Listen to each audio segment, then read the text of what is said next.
Alright, what's up everyone? This month I have watched quite a few movies, but I'm more or less more excited about my favorite movies of 2019 and then my best of the decade lists. I'm going to be doing one on main channel and then one over on here, but today we're going to be talking about everything that I have watched in the month of December.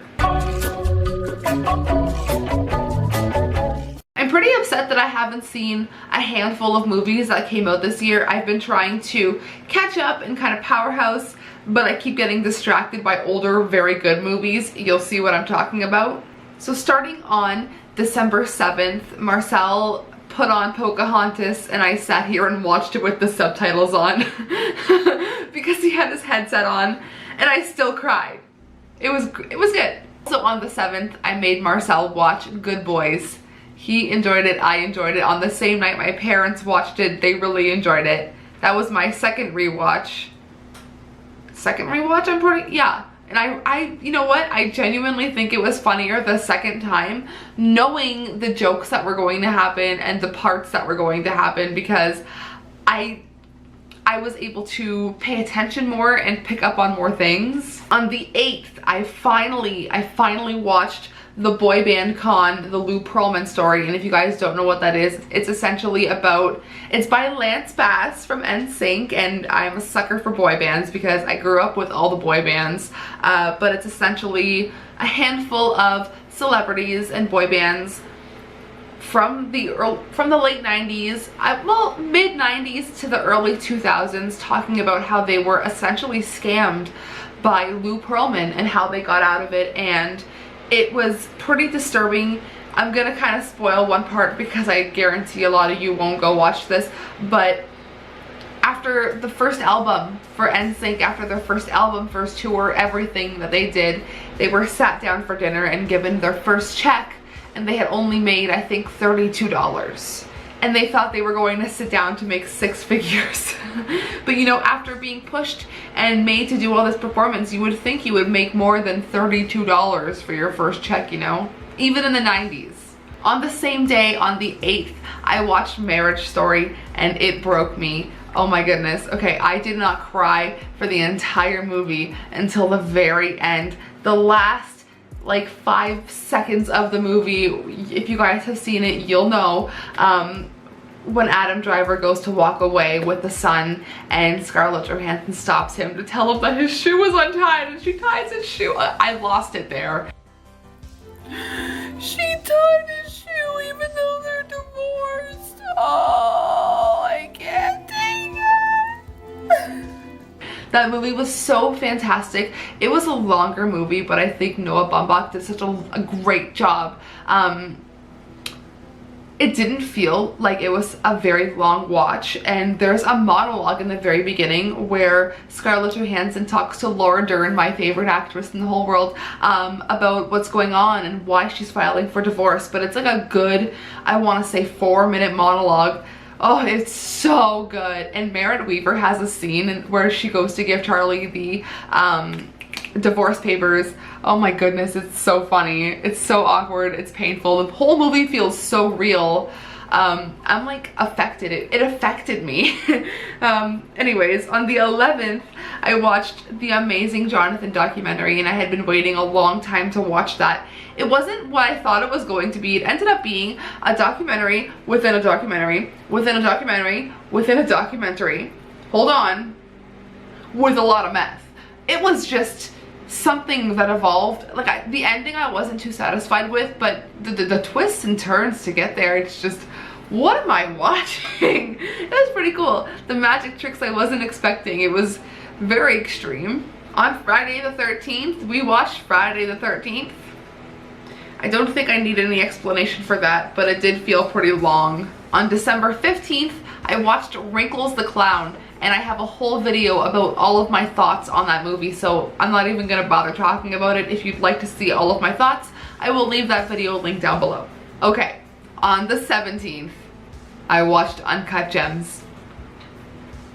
It is now December 29th, and I'm thinking about it every day. I can't stop talking about it, and actually I'm so excited because I get to see it in theater setting. On the 10th of January, Marcel and I will be going to the Windsor International Film Festival's kind of bonus screening. The 9th we're going to see Parasite again, and then on the 10th we're seeing Uncut Gems, and he has not seen it yet, and I keep saying, okay, listen, it's an anxiety-filled movie. I just can't wait to see people's reactions who haven't seen it yet, because I know what I'm getting myself into. I know how it feels and how claustrophobic the movie feels, and I don't know how I'm going to feel sitting in a packed theater, thinking it's going to be packed now, but I don't know how I'm going to feel sitting in a packed theater with all of this claustrophobic conversation on the screen, and I really can't leave. I'll have to sit on the end for that one.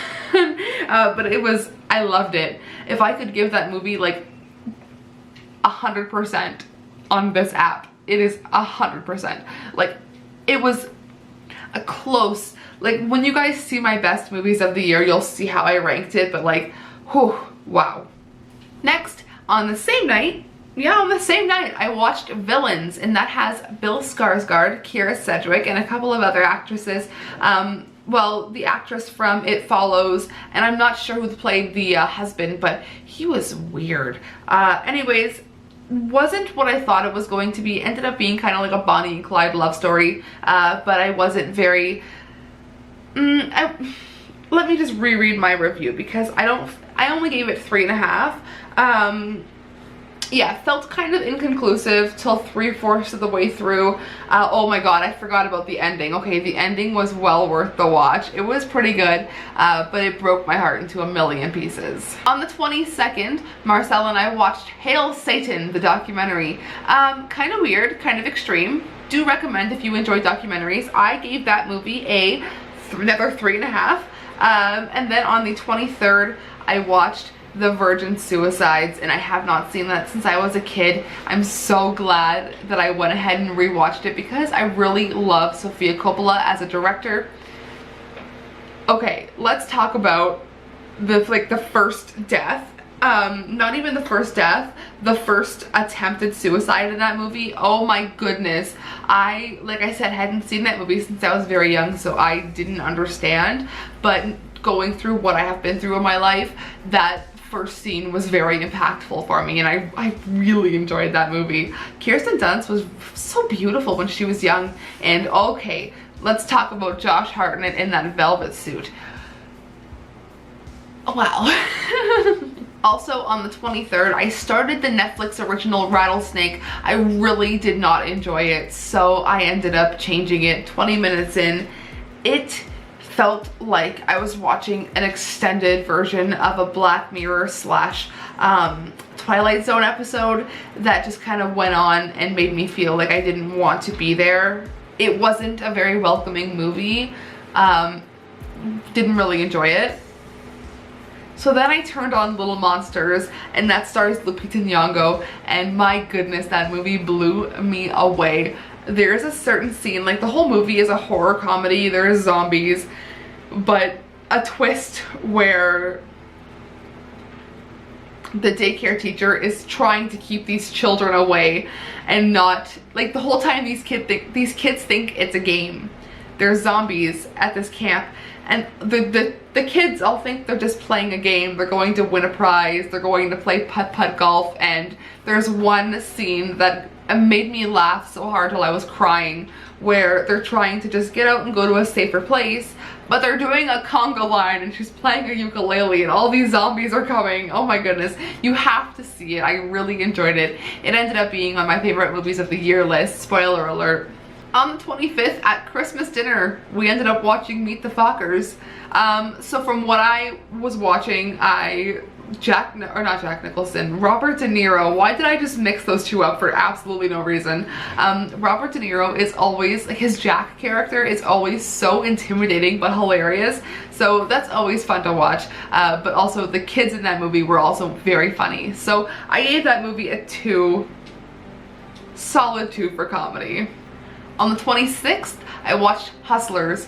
I loved that movie. I didn't expect it to be what it was, going back and forth between timelines, but since I watched the Dateline special of what the actual events were, going and seeing that movie, like watching that movie, really made a difference. And I was trying to film, and I could not pause the movie to film. It was so good.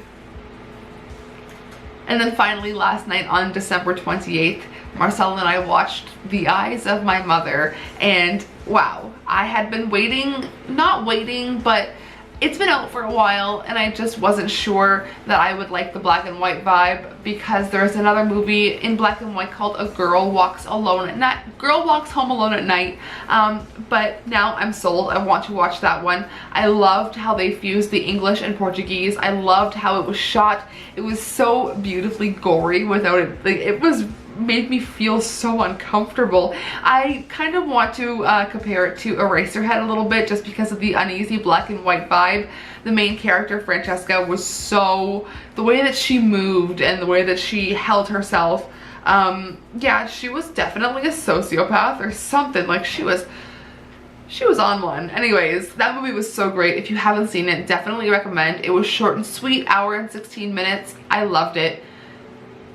What have you guys watched this month? Go ahead and let me know down below. That is it for this video. I have a couple of things that I'm going to be unboxing that I got for Christmas, so I'm just gonna spoil that for you guys right now. I have an Evil Dead figure and then a Hannibal figure, so expect those videos pretty soon. If you enjoyed, go ahead and give this video a thumbs up, subscribe, go ahead and stick around. I'm also going to refilm DVD haul number 10 because I'm just done trying to make that video edit work. So that's all, and I will see you soon. Thanks for hanging out. Sayonara, suckers.